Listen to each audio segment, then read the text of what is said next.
y'all are coming on in from the waiting room. Thank you so much for carving out some time to invest in yourself and join today's pre-MBA webinar. Today's topic is going to be explore European and UK programs. So we have some pretty amazing schools that are going to give you all the tips and tricks and gems that will help you as you do your school research studying and trying to figure out which school is going to be best for you. Before I turn it over to my colleague Sarah to lead the conversation, I just want to share a little bit about who we are and what we do. So here at Forte, we work really hard at trying to change the balance of power in the workplace. And we do this through a powerful alliance of companies, undergraduate and graduate business schools, talented women, pioneering donors, and you being here today become part of this amazing, huge worldwide community of over 116,000 plus women rising in business. So what do we do? Here at Forte, we help you to reimagine what's possible for your career, for your education, for your bank account. And we do this through several different ways. One of them is through our business education. We have role models and blogs, professional networks, leadership training. We also have business school application prep programs. So through a wide variety, we help women to reimagine and open doors that are available to them. One huge way is through the Forte Fellowship. These are merit-based scholarships that are awarded through our Forte partner business schools. They, like us, understand that getting an MBA can be a huge financial lift, and so we help to make getting an MBA for more women a reality. And like I said, we could not do this work without our amazing school partners. I will drop a link here to the list of partners. So if you ever want to figure out if there's a school that you're interested in, if they are an MBA Forte partner, you don't have to memorize this list. You can just go to our website and learn more about these programs. All the schools listed here will offer the Forte Fellowship program.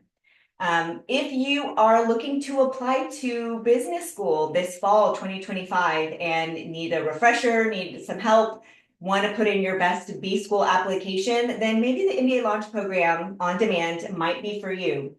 So it is a completely asynchronous on-demand program that goes over the key elements of the business school application to help you put in your best application possible. Our next enrollment deadline will be the end of this month. So if you have any questions, please reach out to us. I'm also going to drop the link to MBA Launch on Demand if you'd like to learn more about it and find out if it's going to be the program for you. I want to give a huge shout out and thank you to our amazing sponsors today. So Alliance Manchester, IMD, London Business School, Cambridge Judge, and University of Oxford. Thank you so much for sponsoring today's content webinar. We could not do the work that we do and bring the content to those interested in pre-MBA or early career programming without the help and support of these schools. So thank you so much. If you have any questions about anything you saw today, whether it was an upcoming event or MBA Launch on Demand or today's webinar, please don't hesitate to reach out to us. We'd love to hear from you. You can reach us at premba@fortefoundation.org. Now, without further ado, I know y'all are ready for the webinar. So let me stop sharing. I'm going to turn it over to my colleague, Sarah Dewar, to lead the conversation on exploring European and UK programs.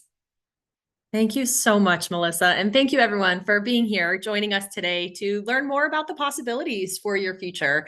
Perhaps you are new to the MBA process or the thought of getting an MBA and you're just starting your research, or maybe you're a little bit further along and you've had some exposure, you've been able to make some decisions or put some thought into what your plan might be that's going to work best personally and professionally. But regardless, we're here. We're happy you're in our Forte community. And again, thank you to our sponsors for making today's session possible. Before we get started with some questions, we are going to kick it off for some introductions, let you know who is here representing our amazing partner schools. And attendees, I would ask if you do have questions, please use the Q&A feature in the webinar so we can get to those at the end. We likely will have some time to work through those. No questions question is a bad question. We'll do our best to get through all of them if you can. So we'll get started right away. And I'm going to start just in the order that you all are on my screen with introductions first. Again, Natalie from London Business School, if you'd like to start us off. Sure. Thank you so much, Sarah. So excited to be here this evening. Yeah, my name is Natalie Jones. I'm the Student Recruitment Manager at London Business School. I've been with the school for almost 6 years, have done a number of roles across and within the MBA admissions team across admissions, and now I'm kind of more on the recruitment side of things. So I'm really, really excited to be with all of you here today and to share some insights, and I'm sure you're all looking forward to hear. So we have 2 MBA programs at LBS. We have our flagship 2-year program, which has flexible exit points at 15, 18, and 21 months. The cohort is typically around 500 students with a range of different industry backgrounds. So we have everything from consultants all the way through to sports professionals. And we have also recently launched a 1-year MBA program, and we'll be welcoming the first cohort this August. So we're really excited about this new program. It's worth noting that for our 1-year program, it does have a prerequisite of a Master's in Management or equivalent from an accredited institution. So it really is tailored for experienced Master's graduates who have gained 3 or more years experience since then. This cohort is slightly smaller. It will be a slightly different business core, and then a lot of the elements of the program will be quite similar to the 2-year program. So that's just to give you a very brief overview of the 2 programs that we offer at LBS, and just as a general overview of the school. Obviously, I'm joined by so many great schools today, but if I was to kind of say what makes LBS special, it would probably be the diversity, the location that we have in London, and also the flexibility of our programs. But it's really up to you to determine, which program is best suited to you and what community is a good fit for you as well. Oh, back to you, Sarah. Thank you so much. That was a great overview. Eunice, I'm going to just turn it right over to you. Thank you so much, Sarah. Hi, everyone. My name is Eunice, and I'm part of the Cambridge Church Business School MBA admissions and recruitment team. I'm very delighted to be here alongside with some of the other school partners in UK and Europe. And a huge thank you as well to Fonte for inviting me to be part of the wonderful panels today. I have worked with Church Business School for around a year right now. And before that, I actually worked with another MBA program in Asia in admissions as well. So the Judge Business School offer a 1-year full-time MBA program, which once the student being admitted into the program, they will be also a part of the business school, the Cambridge University, and they will be part of one of the 31 colleges here, which that will provide a fantastic opportunity to enhance all of your learning experience. They will get to meet and collaborate and network with students studying in a range of different disciplines that taught at the university. So that will enable the exchange of ideas and foster innovation, and will be adding, and other dynamics to your time in Cambridge, as well as adding to your personal and professional development. At Cambridge Church, we emphasize experiential learning and practical learning.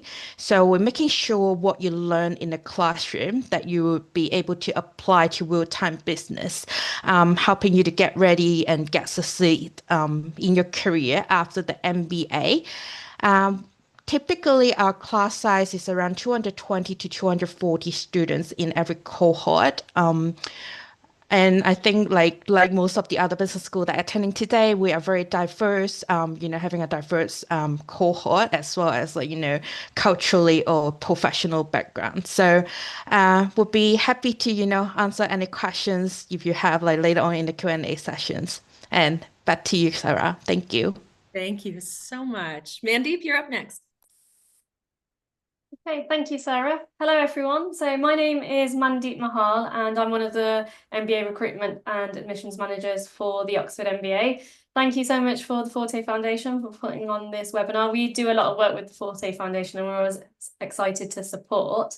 At Oxford, we have the full-time MBA program, so it's a full 12 months, but if you are considering sort of a 2-year program, we do have a very unique program called the 1+1 MBA, which allows you to combine a master's degree with an MBA. So a very sort of unique 2 years where you'll do an academic deep dive in your first year, and then in your second year, you come and do the MBA. So if it is a 2-year program that anyone is looking at, then it's actually a great way to get 2 years at Oxford, and you're actually walking away with 2 degrees from the University of Oxford. In terms of our cohort size, I would say typically we attract a cohort of around anything from 320 to 330.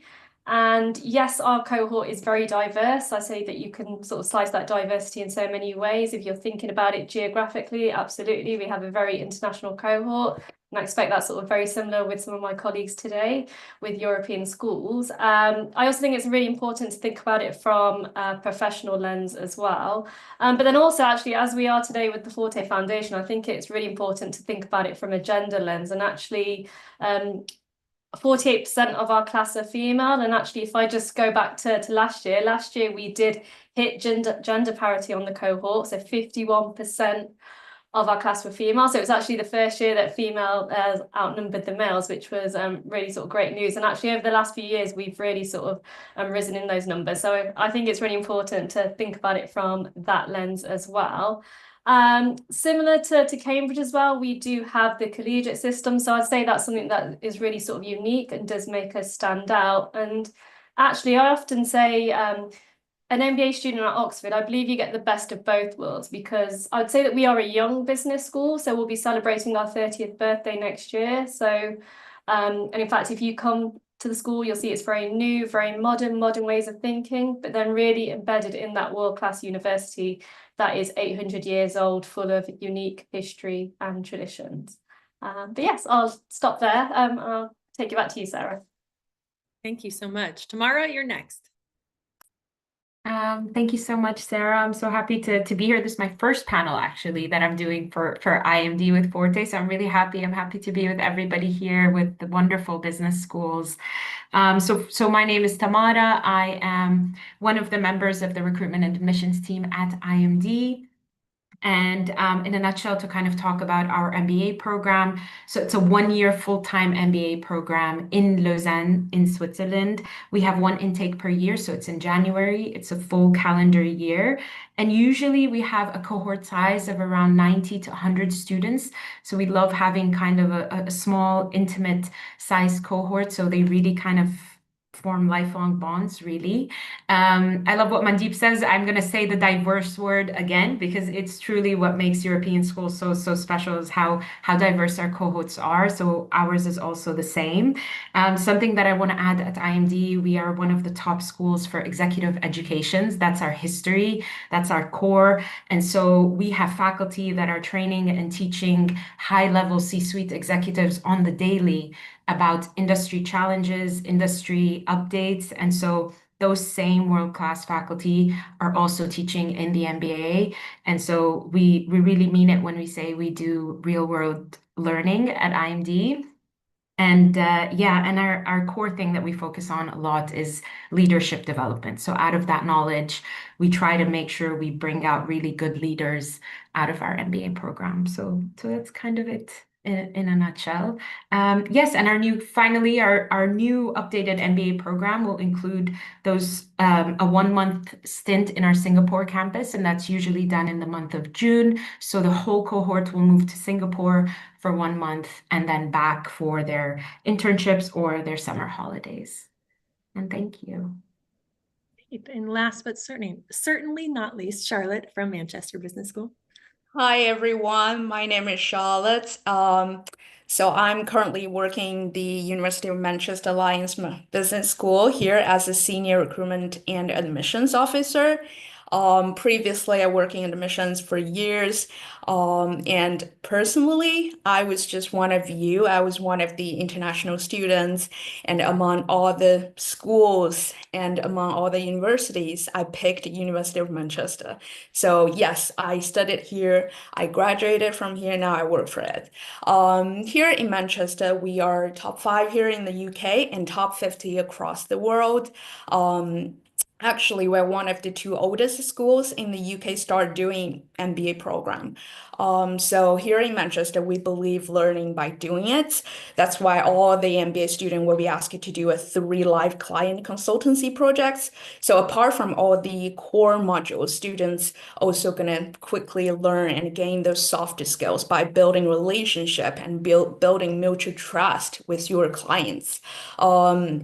And apart from the consultancy projects, we're really proud that we have 5 international centers. We have a global center in Dubai, Singapore, Shanghai, and Hong Kong. So students would be able to choose to do their electives in any of those global centers.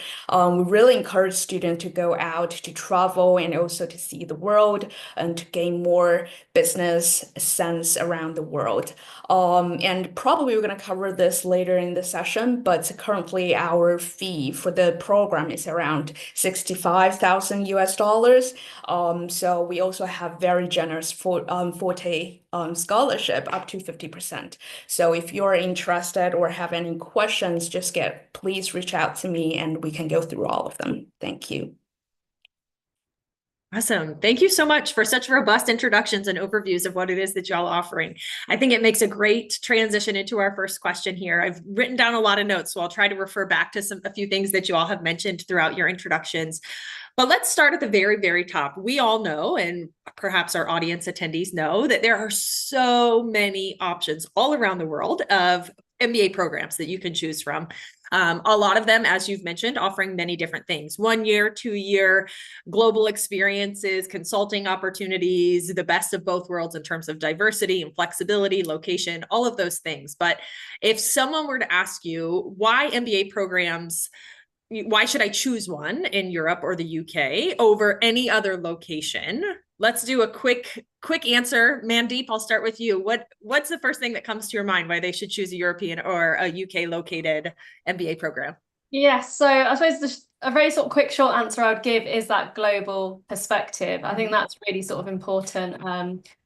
And in terms of that global perspective, so yes, just touching, I can expand a bit further sort of on cohorts as well. So I think for those dialing in, if you are considering sort of American programs, my understanding is usually, and if we think about it from a geographical lens, they tend to be maybe more heavy on US nationals, whereas European programs tend to be very diverse geographically. So for the Oxford MBA, 97% of our class is international, and we have around 60 nationalities represented. So very rich in that geographical diversity. So if you think about in the classroom, you're going to be hearing from so many different cultures, so many different perspectives. And I think this may sound really cliche, but I think half of what you're going to learn on the MBA is actually going to be from your peers. So you want to ensure that you're going to have that diverse cohort.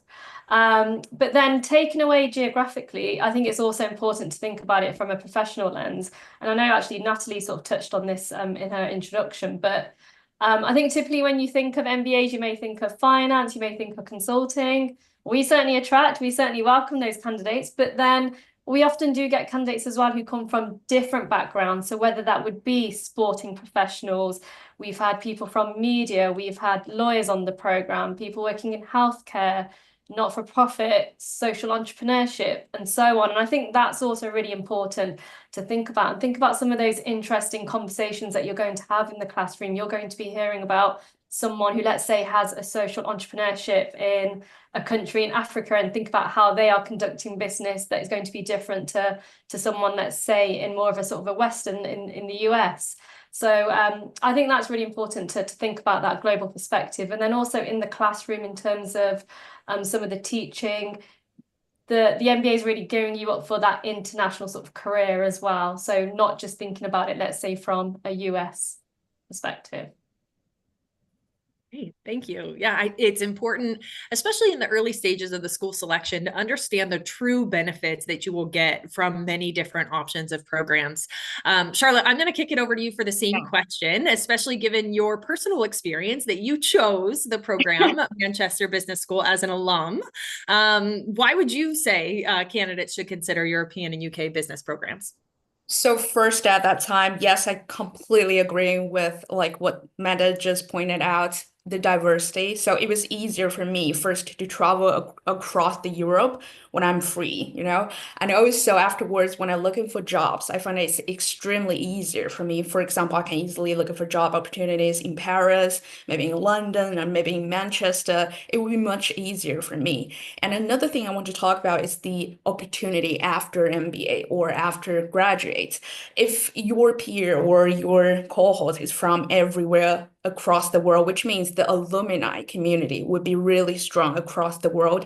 Maybe after MBA, you're thinking about, okay, you know what, I'm going to go back to US, or maybe I'm going to go back to my home country. No problem. You can find alumni there because that is where your cohort are from, right? And another thing I want to point out is if you look at the ranking, the European institutions or the UK schools, we're always on the top list. But when you compare the ranking and the duration, so for example, our program is 15 or 18 months, so slightly less than 2 years, but slightly more than 1 year. I believe the majority or most of European or UK schools, the program duration is less than 2 years. And also, if you compare the scholarship plus the fee, it would be much cheaper and affordable than most of the US school. Amazing. Thank you so much.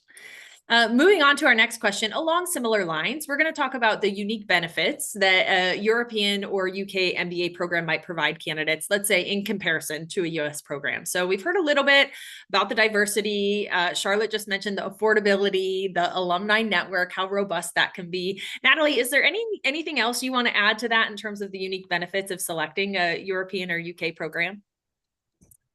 Yeah, absolutely. I think just echoing kind of what Mandeep and Charlotte said, in that, yeah, if you really are looking for a global perspective and a more global outlook, then Europe really is the place to be to get that diversity in the classroom.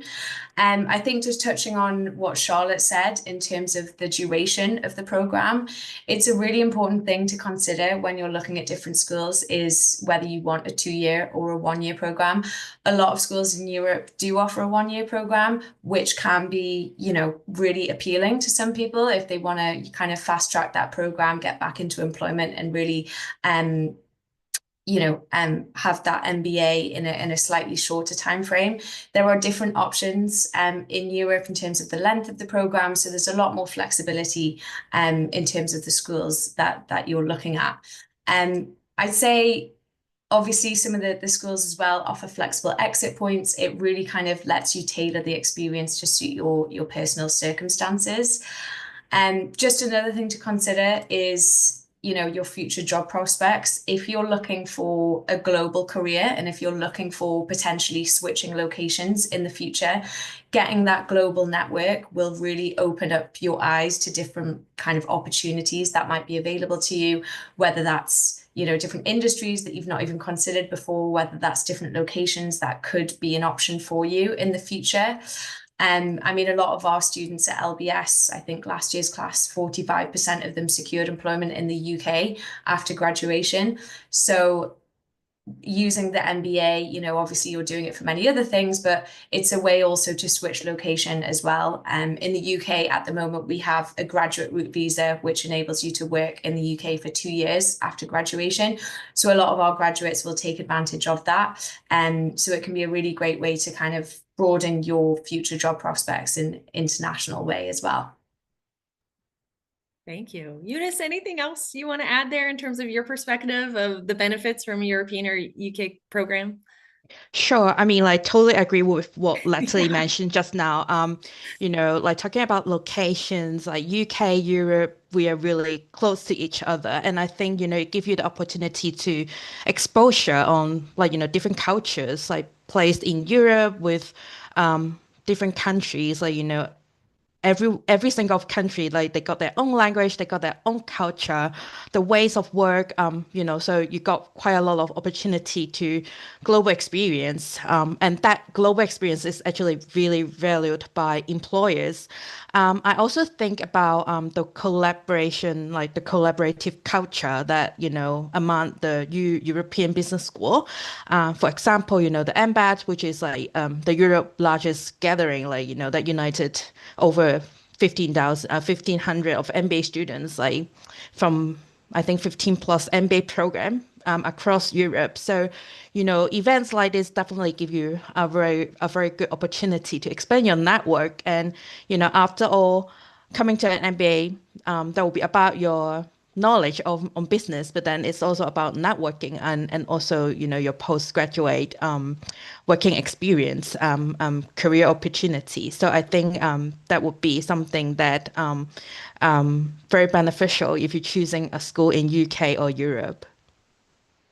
Great. Thank you. I think everyone has just now, hopefully, an understanding of you'll get the global perspective, you'll build that network, you have flexibility. There's different lengths or durations of program to help you kind of fast track that MBA and break into your post MBA options. We're going to transition now a little bit into kind of the student experience, if you will, or the culture on campus. Tamara, I'm going to go with you if that's okay first. You mentioned that you all have faculty members that are working with C-suite individuals, kind of executive MBA, but then also, I'm sure a wide gamut of individuals at different career points in their life right now. So can you talk a little bit about what that community looks like, how all the students kind of interact, what that on-campus culture is, maybe how their backgrounds mesh, or what they can do to learn most outside of the classroom about their peers? Absolutely, absolutely. So, first of all, to kind of being a small cohort kind of allows you to really build a tight-knit community. So as we said, like on average, we have around 90 students, and that means you're spending time in a classroom Monday to Friday, 8 a.m. till 4 p.m. all together all the time. We are so lucky to have a diverse cohort of around 40 nationalities this year, 42% of which are female that are joining us. So we're quite proud of that.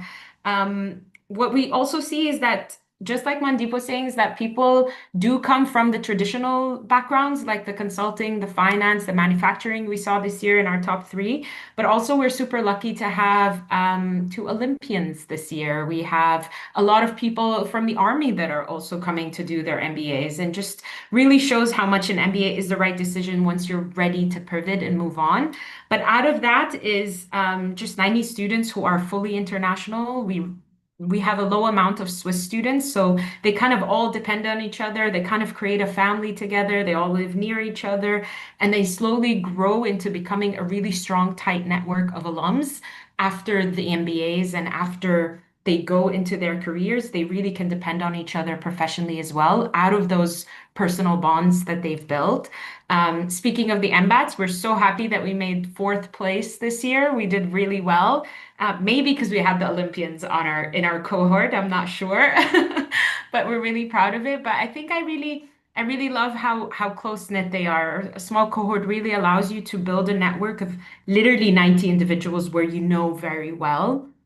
And our campus is very much an open campus, so people can really be able to connect not just with MBA students, with EMBAs, with people from custom programs. So even their top companies that people are dreaming to work in, they might find that CEO getting a training right in the building next door. And so opportunities to network, opportunities to connect are present. And also because the faculty know you, they know you by name, they know what your aspirations are, and they're able to kind of connect you together. And that's what I love so much about our program. So yeah.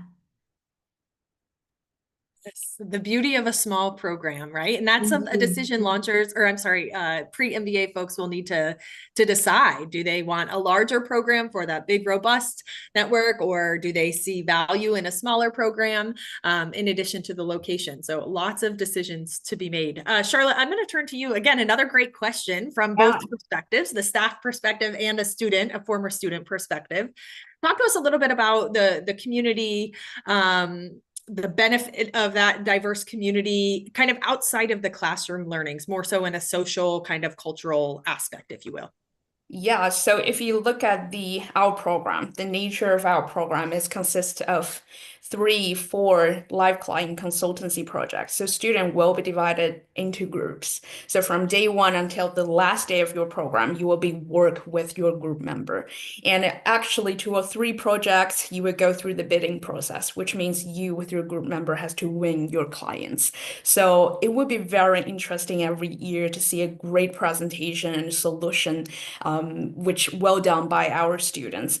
And also, I want to point out the beauty of small cohorts. So every year we have around 100 students here in Manchester, around 35 nationalities. People are from different industry, people are from different backgrounds. Some of them are, yes, the same as Tamara just mentioned. Some of them are the athlete, they were amazing Olympians, and some of them probably working in more traditional area like in the finance, investment banking. But truly, when I see this diverse cohort, I know it's time for them to bring everything on the table, exchange their knowledge, exchange their ideas.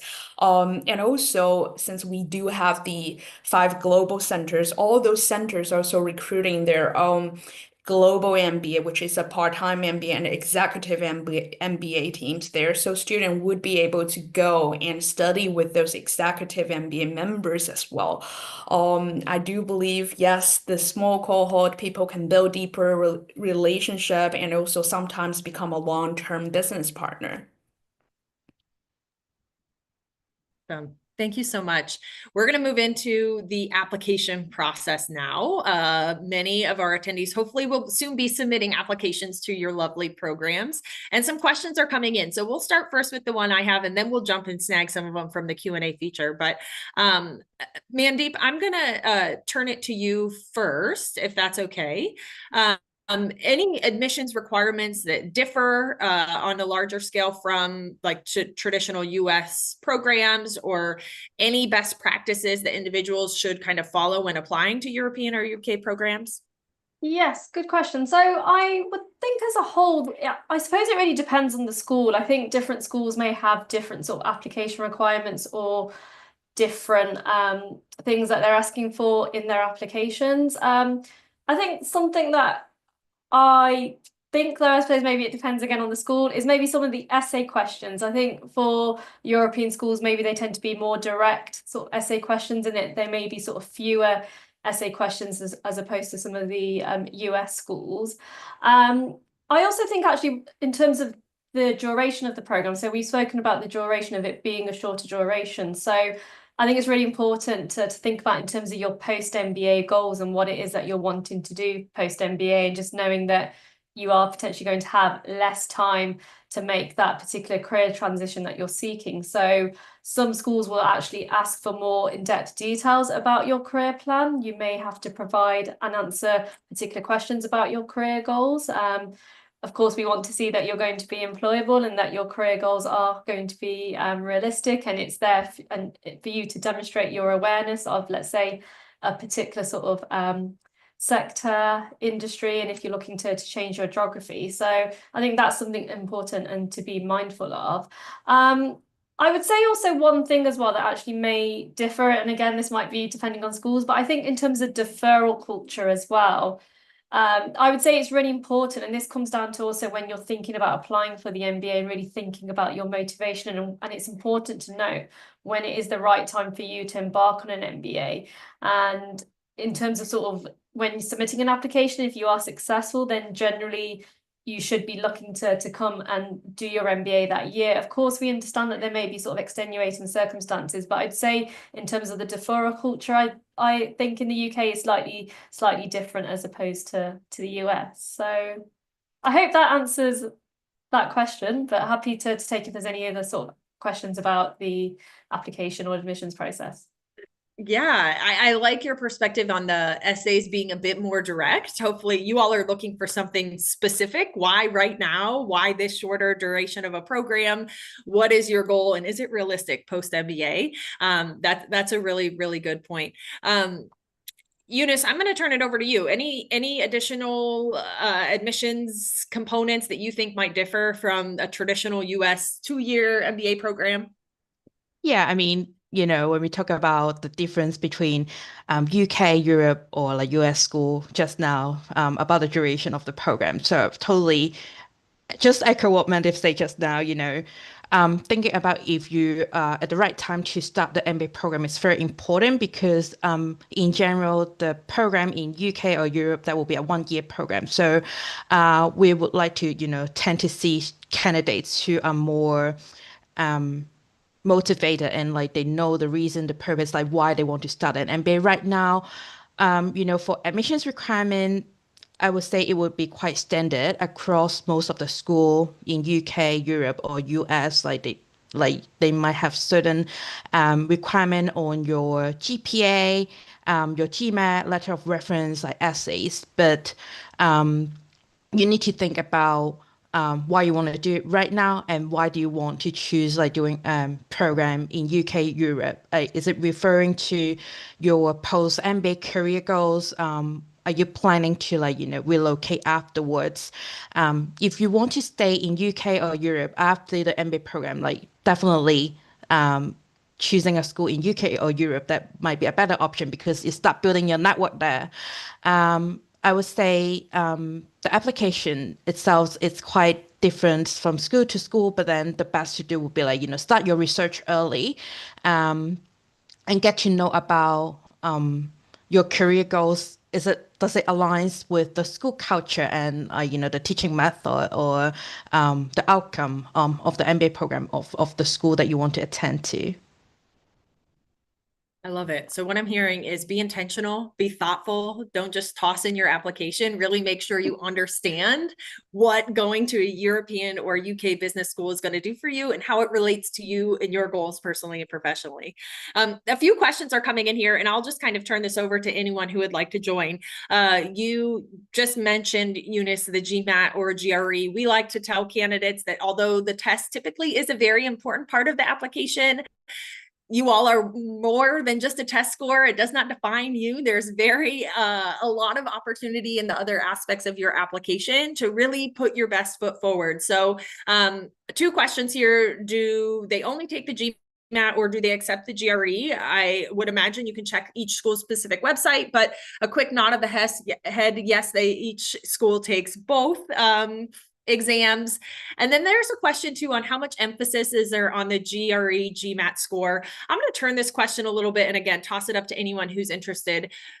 When evaluating a candidate, what distinguishes, aside from that test score, that strong applicant, other than being sure on their post MBA goals? Are they realistic? Is there a certain minimum requirement of work experience or a certain title, or is there anything else that you are looking for? Or can you talk about how holistic the real review process is? I'd love to answer that if possible. For sure. I mean, I feel like we do 3 steps in our admissions process. And so kind of in the beginning, your application, your GMAT or your GRE kind of catapults you to the second step, where is usually our assessment day. And so we kind of see you more in a team setting and a case study and leadership exercise. And to be honest, in that step, what kind of puts you to the third and final step, which is the interview, is very much your personality, how you behave in a team setting, how you answer those questions, how you deal with the case. And at that point, we're not thinking anymore about your GMAT. It kind of pushed you forward. But it's that performance on the assessment day that decides, all right, we're going to do a one-on-one interview. And then that one-on-one interview kind of decides, all right, it's sealing the deal or not. So I think that it does matter in the beginning when we considered it, but a well-written essay, a good story, an authentic perspective is so important for us when we're looking at candidates. We really appreciate an international outlook. We really, because of our diverse setting, and I'd love to hear from my colleagues if they also agree. I think because of a diverse setting, you really need someone who's kind of open to being open, open to being in an international setting, open to being around people from different cultures, different thought habits. And so that to us is very important, especially in small cohorts. I don't know, for Charlotte, she might agree, because you can't risk having someone who can't be open in a small cohort. So that's to me. So it matters, but we have a much bigger rubric that we're considering. Yeah, definitely. I can't agree more with that. Especially when you mentioned about GRE and GMAT. I know a lot of schools offering the alternative test, so we do have it, but I know a lot of other schools also having it, which means we wouldn't put all focus or emphasis on your, let's say, GPA or academic achievement. We want to focus on your practical skills and also your work experience, your maybe career go afterwards. And apart from that, we also want to know you as a person, your personalities. Are you a good team player? Are you easy to work with? So that's something we're looking for. Right. Before we move on, I just have one more kind of general question. I'm taking a few of these questions. People are sharing their personal data points and some of their own statistics. What advice, where should they go to look? What should they keep in mind when looking at class profiles to see how they stack up? How should they approach kind of these questions of, will I be considered? Am I good enough? How can I overcome this when it comes to the application process? And again, open for anyone who might be able to answer that one. Yeah, I Natalie, can take that one. To be honest, my advice would be to not think about anyone else in this process. Just focus on your own application, focus on what you're bringing. I think just to kind of echo what Tamara and Charlotte said, we're really looking at candidates as individuals and how they're going to, you know, perform in the class, what they're going to contribute as a member of the community, both inside the classroom and outside the classroom. So I would really just, you know, put your strongest application forward, just be really authentic. Obviously, I think each school will have, you know, kind of requirements, just because, you know, the program can be quite rigorous and we need to make sure that someone's going to, you know, academically be okay and pass the tests. So there are requirements in that way, but it is truly just one element of the application process, the GMAT and the GRE. So don't get too focused on getting, you know, the highest score, because ultimately there are so many other elements in the application that are important. But from that perspective of kind of, you know, am I eligible? Obviously, you know, we need to see that someone has good quality work experience and the academics to, you know, pass the requirements. But ultimately it's much bigger than that, and really you should just be focusing on your own application and what you're going to bring and what value you're going to add. So thank you so much. I often tell folks that comparison is the thief of joy, and if might not seem like there's much joy to be had in the MBA application process, but certainly comparing yourself to the class profiles or the other individuals will take away from your joy that you get from thinking of all of the possibilities or the opportunities waiting for you. So, okay, we're going to move on a little bit into some of the like career questions perhaps, but before I do that, I see another question coming in about visiting and the whole application process. Many candidates can't visit, and so maybe their first time on campus is when the program actually starts. For those people, and I'll turn it to you, Tamara, first, and then Natalie, what is the best way for them to research the program, to learn more, to feel supported with the cultural change once they arrive on campus? Tamara, if that's okay with you? Yeah, absolutely. I mean, there are the basics of definitely connecting with us, with the advisors. That's your first step to kind of see if this is a program you want to explore more or not. We usually always make sure that every time we connect someone with an alum who kind of had a similar trajectory as this candidate would like to move through, and always connecting with a current student as well. But I also say on what the personal research that has to happen with that person is and Eunice kind of touched upon it in the previous question, was kind of being clear on what is your deciding factor? What do you feel matters to you the most? Is it the careers department? Is it the extracurriculars? Is it the networking opportunity? Because every school is going to have a strength in one area and every person has a different deciding factor. So the more you know yourself on what's a deciding factor, the more easier for you to make that decision. And then we can connect you to the right people to help you get all the information you need. So that's what I have to say on my end. Natalie, you can add as well.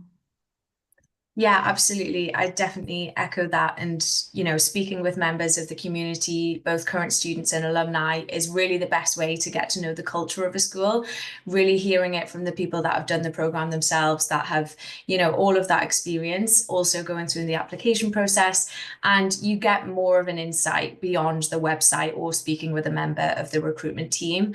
Another kind of couple of things that I'd mention are I would attend virtual information events. So a lot of schools will do, you know, they'll do their own panels, they'll do their own presentations. We appreciate not everyone can come to campus, but we host a lot of virtual and online events, which can be really beneficial in learning more about a school and just kind of bringing it to life a bit more if they have students on a panel or alumni.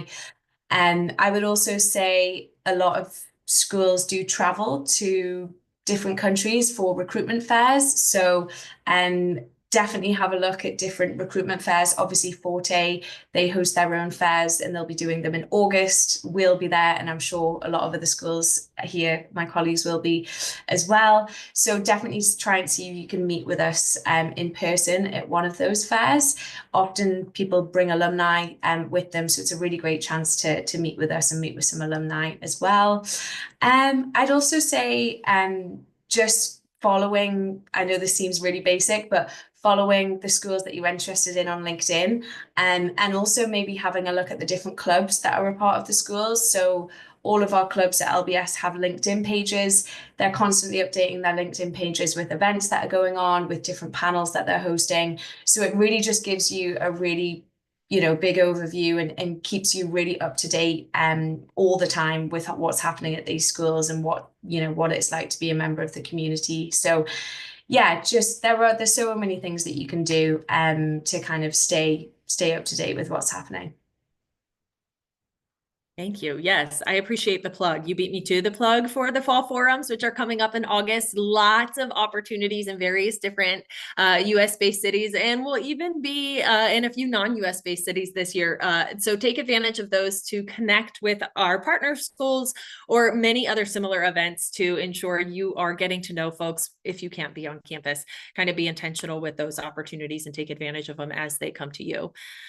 Moving in now to kind of the career outcomes, we all talked about how diverse the classes and the unique backgrounds that folks are coming from into the program. Now, thinking of where they are going afterwards, what can candidates expect as far as career outcomes? Are there specific industries or locations, or if they go to a European school, are they stuck in Europe for their whole career? What does that really look like? Mandeep, I'll go to you first.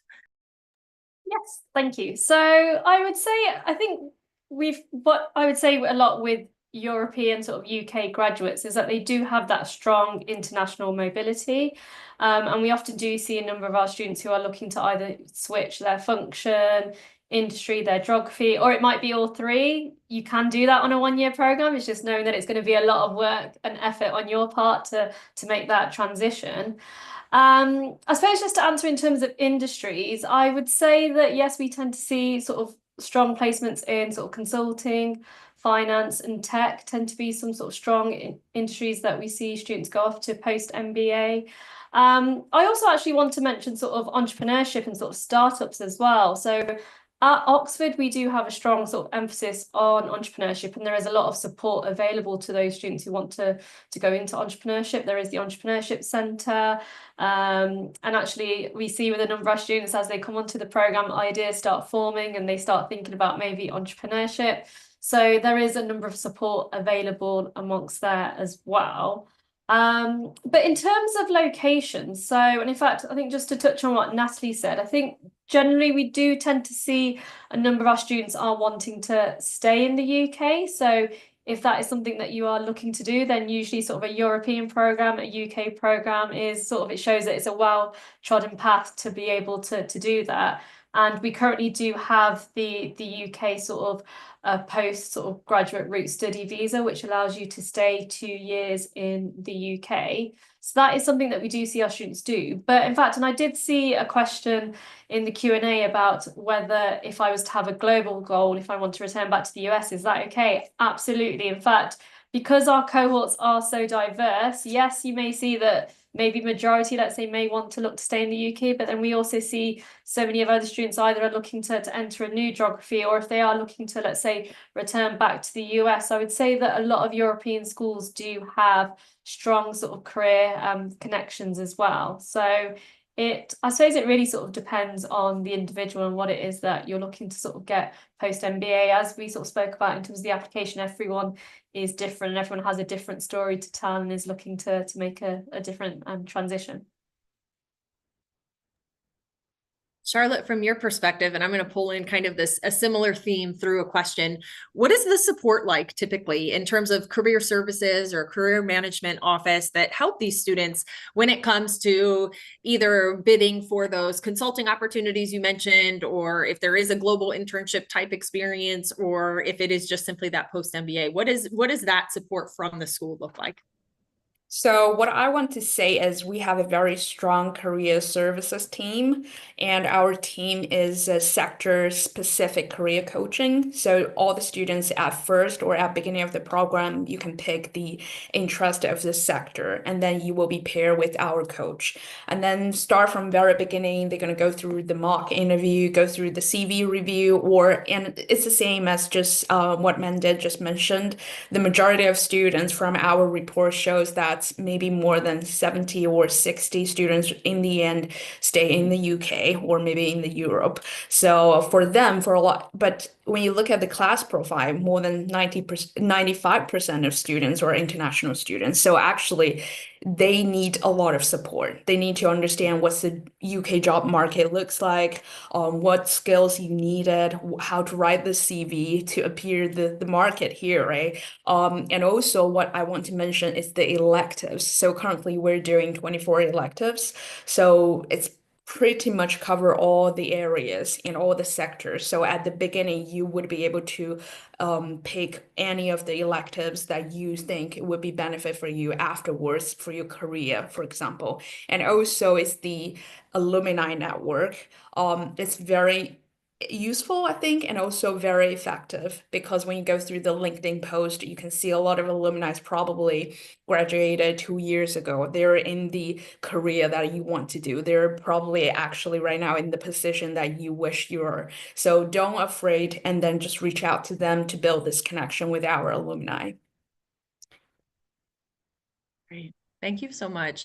I have a question here that I'm going to throw it out for anyone who's willing or interested in answering. An anonymous question came in just regarding the current state of the world and the way things are and how that might impact international students' ability to stay or work. And I'm not saying this is unique to European or UK business schools, unfortunately, but we know that things like this often change and the schools are there to support. So is there any additional support that your schools are offering for students who might have this fear to kind of help them overcome this particular challenge that is happening at this point in time?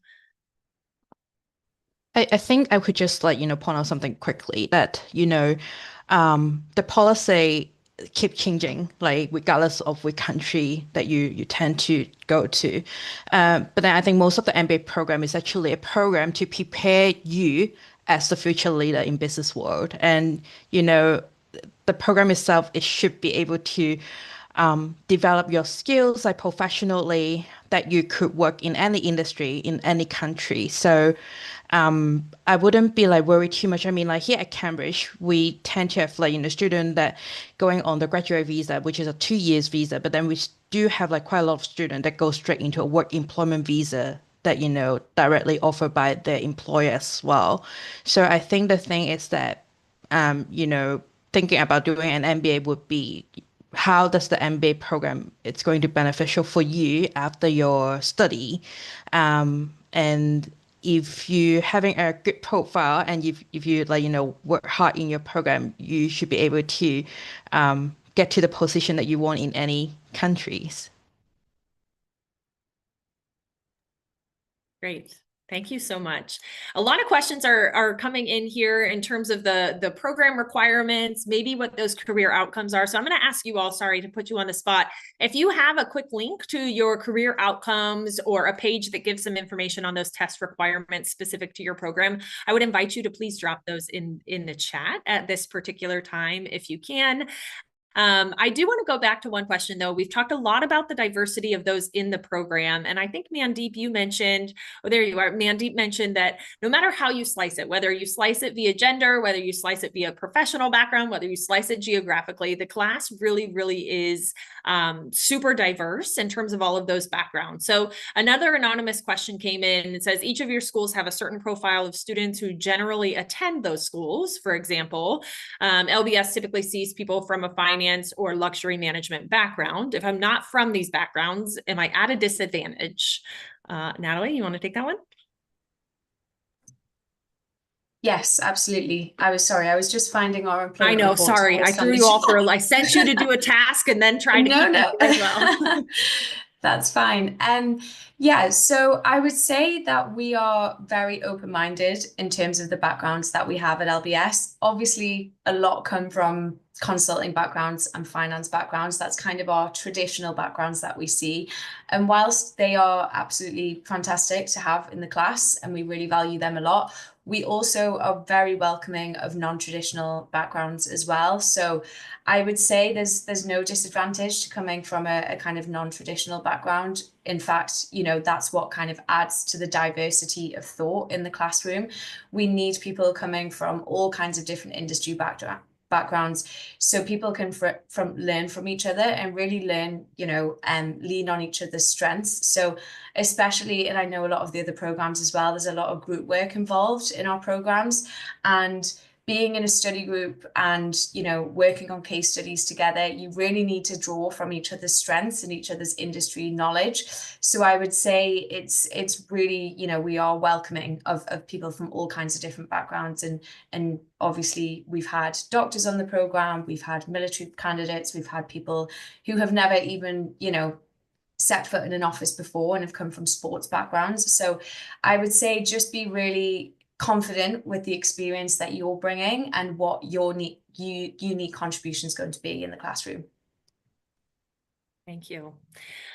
That is really all we have time for today. So panelists, I'll give you another second or two to search for those links and drop them if you wish to include them in the chat. Otherwise, attendees, I'm just going to encourage you to join the mailing list at these particular schools if you are interested, learn more about when they're coming to your location or how you can engage with them further, and also do some own research on their website. These schools are very intentional with the information they're putting out there for you, and I think a lot of your questions will be answered just by spending a few minutes reading the information they're already putting out there. But I want to thank everyone for being here, attendees and panelists as well. Like Melissa said, the work we do could not go without our partnerships, and we appreciate you all providing such great insight and support to our launchers, hopefully your future applicants. And again, everybody, I want to thank you all so much for listening. Tamara, great first panel with us. Thanks for being here. Any other panelists, it's been lovely to see you. And again, we appreciate it. I hope everyone has a good rest of your day and the week ahead. Chat soon. Thank you. Thank so much. you. Best of luck, Thank you. everyone. Thank you so much. Thank you. Bye.